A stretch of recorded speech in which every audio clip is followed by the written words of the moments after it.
Contract marriage unforgettable love नव्याने भाग 61.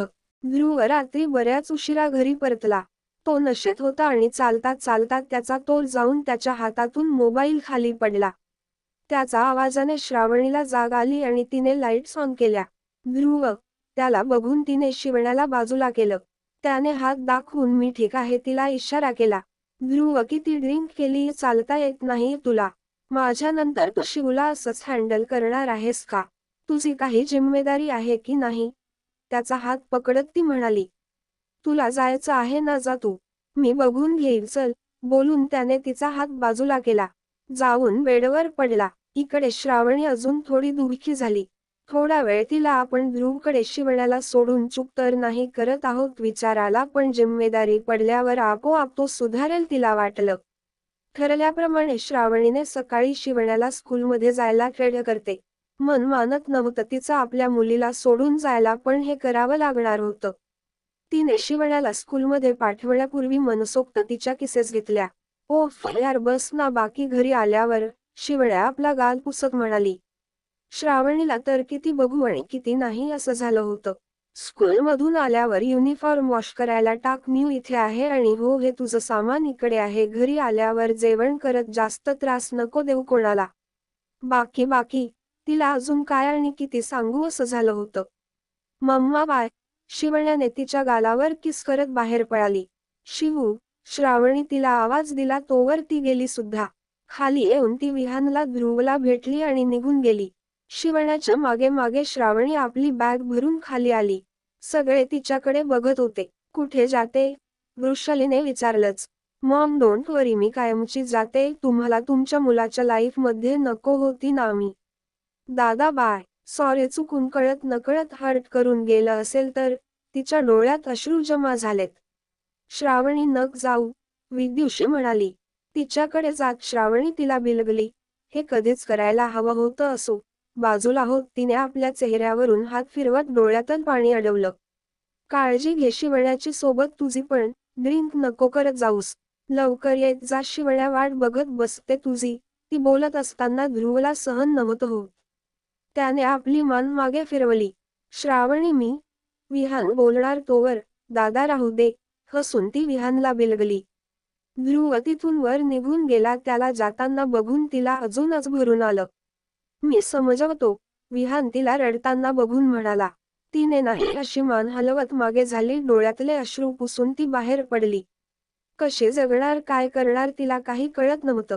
ती जगू शकणार होती त्या दोघांशिवाय. तिचे पाय बाहेर पडल्यावर जड झालं होतं. परत मागे जावंस मन म्हणत होतं. हे करायलाच हवं. तिने आपल्या काळजावर दगड ठेवला आणि बाहेर पडली. ओला आधीच बाहेर उभी होती. तिच्यात बसून ती तिच्या डॅडच्या घराकडे जायला निघाली. तिने मागे आपल्या घराकडे बघितलं. काहीतरी निसटत चाललंय तिला वाटत होतं. अश्रू ते अजिबात थांबायच नाव घेत नव्हते. रडून रडून तिला आता श्वास पण घेतला जात नव्हता. ड्रायव्हर तिच्याकडे बघत होता. कार घराजवळ थांबली तशी ती बाहेर पडली. तिच्या डॅडला तिने मिठी मारली. आपल्या मुलीला इतकं रडताना बघून त्यांना खूप वाईट वाटत होतं. श्रावणी. तिच्या डॅडने तिच्या केसांवरून हात फिरवला. सगळं सगळं संपल डॅड. इतके दिवस जे जपून ठेवलं, ज्या नात्याचे ठीक होण्याचे होप्स होते, सगळं सगळं हातातून निसटलं. डॅड, मी. तिचा श्वास फुलाला होता. तिच्याकडून घेतला जात नव्हता आणि तिला इतकं पॅनिक त्यांनी कधीच बघितलं नव्हतं. बेटा, ब्रीथ ब्रीथ. ते तिच्या पाठीला रब करत म्हणाले. तिच्याकडून तो पण घेतला जात नव्हता. श्रावणीचे डॅड तिला तसंच आत घेऊन जातात. रडून रडून तिने हालत खूप खराब केली होती. तिच्या डॅडने तिला थोपटत झोपवली. ती झोपेत सुद्धा बडबड करत होती. आज माझी मुलगी या अवस्थेत आहे ते फक्त आणि फक्त तुमच्यामुळे. श्रावणीचे डॅड आपल्या बायकोकडे बघून म्हणाले तरी तिला काही फरक पडत नव्हता. आपल्या मुलाशिवाय जीवन जगणं कसं असतं कळेल तिला. देवाच्या घरात देह आहे, अगदेर नाही. बोलून ती तिथून निघून गेली. इकडे बेडरूम मध्ये गेल्यावर ध्रुवने आपली पूर्ण बेडरूम अस्ताव्यस्त केली होती. जायचं तर जा अशी, पण मला कोणाचीच गरज नाही आहे. कोणाचीच. बोलून त्याने काचावर फ्लावर पॉट मारून फेकला. पूर्ण घरभर काचच काच झाल्या होत्या. आवाजाने वृषाली पळत तिथे आली. ध्रुव. विहान मागून म्हणाला. पण तो ऐकण्याच्या मूडमध्ये होताच कुठे. तो तसाच आपल्या मोबाईल आणि कीज घेऊन बाहेर पडला. आपल्या स्टाफला ऑर्डर देऊन वृषालीने त्याची रूम क्लीन करायला सांगितली. इकडे स्कूलमधून आल्यावर शिवण्या नेहमीप्रमाणे आपल्या रूममध्ये गेली. आज रूममध्ये मिरर दिसत नव्हता, कुठे गेला? तिने सगळ्यांना विचारलं तर फुटला तो अचानक. वृषालीने तिला सांगितलं आणि न्यू तुला आवडेल तो घेऊन येऊया तिला सांगितलं. शिवण्याने हो अशी मान हलवली. पप्पा? तिने वृषालीला विचारलं. तर पप्पा ऑफिसमध्ये गेलेत, बडी मम्मी आहे, वृषालीने म्हणाली. मग तिथून शिवण्या पळत विद्युषीकडे गेली. शिवण्याने आपलं रोजच रुटीन फॉलो केलं आणि रात्र होत चालली होती आणि आपल्या मम्माचा ती वेट करत होती. मम्मा कधी येणार? ती हातात रिमोट घेऊन ते वाजवत वृषालीला विचारते. तर वृषाली तिला उत्तर न देता तिचं मन बेरट करते. आपल्या मम्माला लेट होत कधी कधी म्हणून ती गप्प होती. वृषाली इकडे ध्रुवला कॉल करते. तो आज ऑफिसमध्ये गेला नव्हता आणि फार्म हाऊसवर होता. तिथल्याच स्टाफने तिला कॉल करून कळवलं. उठवा त्यांना. वृषालीने ऑर्डर दिली, पण त्याला उठवणं म्हणजे एका वादळाला आव्हान होतं. तरी त्याने हिम्मत करत ध्रुवला उठवलं.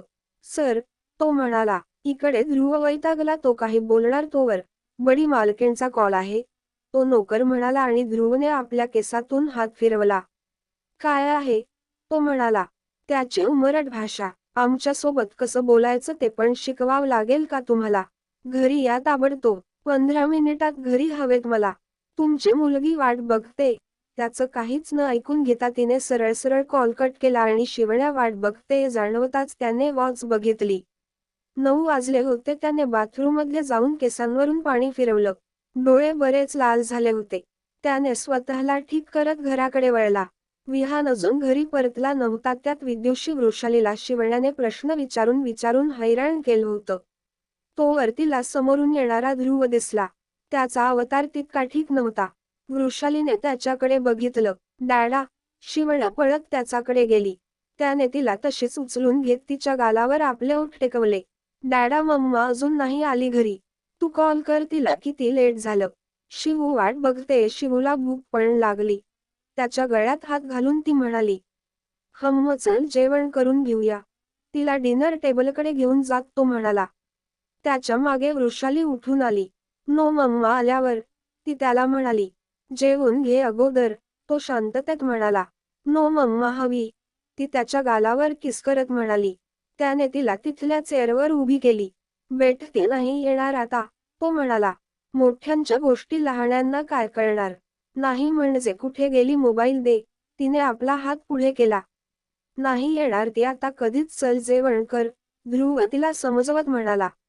नाही येणार म्हणजे मला मम्मा पाहिजे. शिवण्या त्याच्याकडे परत हट करते.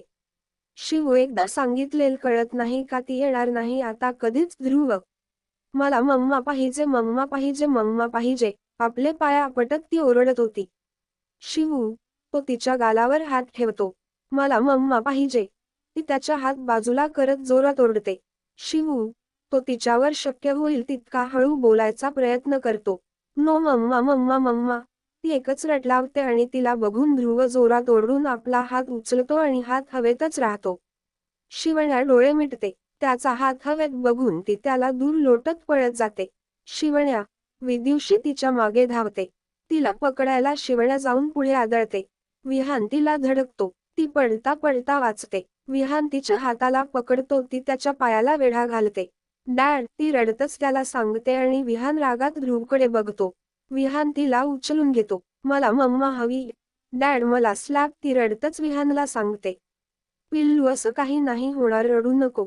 तिच्या केसांतून हात फिरवत विहान तिला शांत करायचा प्रयत्न करतो. तिला विद्युषीचा हातात देत वर घेऊन जायला सांगतो. ध्रुव, काय पद्धत आहे? लहान आहे ती, विहान त्याच्यावर ओरडतो. त्याला ध्रुवकडून ही अपेक्षा अजिबात नव्हती. ब्रो प्लीज, ती जास्त हट करायला लागली तिच्यामध्ये राहून आणि मी बघून घेईल. बघा कोण सांगतोय हट करते. बोलून तो शिवण्याला जवळ जवळ विद्युषीकडून खेचून घेतो आणि स्टाफला जेवण रूममध्ये घेऊन यायला सांगतो. पप्पा, पप्पा, आई. शिवण्या त्यांना आवाज देते. ध्रुव पळतच पायऱ्या चढून तिला वर आपल्या रूममध्ये घेऊन जातो. शिवण्या त्याच्या पाठीला मारत असते. रूममध्ये येऊन तो दरवाजा लावून घेतो. शांत बस. तो तिचा चेहरा ओंजळीत घेतो. ती त्याचा हात काढून त्याला म्हणते. शिवण्या बस झालं नाही येणार, तुझी मम्मा सोडून गेलीये तीर्थरू. कळलं तुला, सोडून गेलीये ती कायमची. आता नाही येणार ती इकडे कधीच, तिच्या दांडाला पकडून ध्रुव म्हणाला. इकडे शिवण्या त्याला रागात बघून त्याला हातातून हात काढत असते. तो तिच्या हातावरची पक पाहून तिला सोडतो. तोवर एक जण जेवण घेऊन येतो. ध्रुव. विहान त्याला बोलणार तोवर ध्रुव प्लेट घेऊन धक दरवाजा बंद करतो. चल जेवण कर. ध्रुव तिच्यासमोर घास पकडतो पण ती त्याच्यावर जोरात ओरडत न म्हणते. नाही खायचं तर नको खाऊ. तो ती प्लेट धाडकन तिथे ठेवतो. शिवण्या रागात ध्रुवला बघते. ती जाणार तोवर. कुठे जाते? ध्रुव तिचा हात पकडतो. ती त्याच्या हाताला चावते. शिवू, तू कुठेही जाणार नाही आहेस. बोलून तो तिला बेडवर उचलून टेकवतो. मला जायचं पप्पा. शिवण्या पळत जाऊन दरवाजा ठोठवते. विहान त्याला आवाज देतो पण ऐकेल तो ध्रुव कुठला. मम्मा. शिवण्या थोडा वेळ दरवाजा वाजवत तिथेच बसत रडते. तिला बघून विहान वृषालीला त्याला आवाज देतात. बराच वेळ. भाई मॉम प्लीज तुम्ही जा. नाही तर मी शिवण्याला घेऊन इथून कायमचा निघून जाईल. ध्रुव जवळ जवळ ओरडला. त्याने शिवण्याला तशीच उचलली आणि बेडवर घेऊन गेला. त्याला नेमका राग कसला होता त्यालाच कळत नव्हतं. त्याने शिवण्याला आपल्या मिठीत घेतली. ती त्याच्या छातीवर आपल्या हातांच्या मुठी बनवून मारत होती. तो आपला राग कंट्रोल करत तिला थोपटत होता. मम्मा. ती रडत होती. बेट डॅड आहे ना बच्चा, आपल्याला कोणाची गरज नाही. ध्रुव तिला म्हणाला. रडत रडत ती त्याच्या मिठीत तशीच झोपली. तिला बाजूला करत ध्रुवने स्वतःचा हात जोरात तिथल्या टिपॉयवर मारला. त्याचा हात पूर्ण रक्ताने माखला होता कारण त्या हाताने आज त्याच्या बेटवर हात उचलायची हिंमत केली होती. त्याने आपली सिगरेट काढून पेटवली. आम्ही तुझ्याशिवाय जगू शकतो, समोर बघून तो म्हणाला. आणि शिवण्याकडे जाऊन तिच्या केसांवरून त्याने हात फिरवला. त्याला आज स्वतःचा खूपच राग येत होता. विहानला काहीच येत पडत नव्हता. त्यावर अजून वृषाली रडत होती कारण शिवण्याचं रडू त्यांचा कानावर कंटिन्यू पडत होतं. त्यावर ध्रुवचे शब्द. विहान विंडो साइडने आत शिरला. शिवण्या झोपली होती बाजूला. ध्रुव. त्याने आपले फिंगर्स तिच्या फिंगर मध्ये पॅक केले होते. त्याने तिला कडल केलं होतं तर त्याच्या मिठीत ती सरकून झोपली होती. त्यांना दोघांना बघून विहान परत तिथूनच परतला. वृषाली. विद्युषीला घेऊन तो त्यांना ते झोपलेत सांगतो आणि त्यांना झोपायला सांगतो. विहान शिवण्या लहान आहे तुम्ही ध्रुवसोबत, ती त्याला म्हणली. उद्या बोलतो. तो आज काही ऐकून घ्यायच्या मूड मध्ये नव्हता. तू झोप. तिच्या केसांवरून त्याने हात फिरवला. तिने हो अशी मान हलवली. झोप तर तिला सुद्धा येत नव्हती. हे गाईज, कसा वाटला आजचा भाग? नक्की कळवा. काय होईल पुढे जाणून घ्यायला वाचत रहा. Contract marriage. अनफर्गेटेबल लव्ह नव्याने. To be continued. व्हिडिओ आवडला असेल तर लाईक करा, शेअर करा आणि चॅनेलला सबस्क्राईब करून बाजूची घंटी नक्की दाबा. धन्यवाद.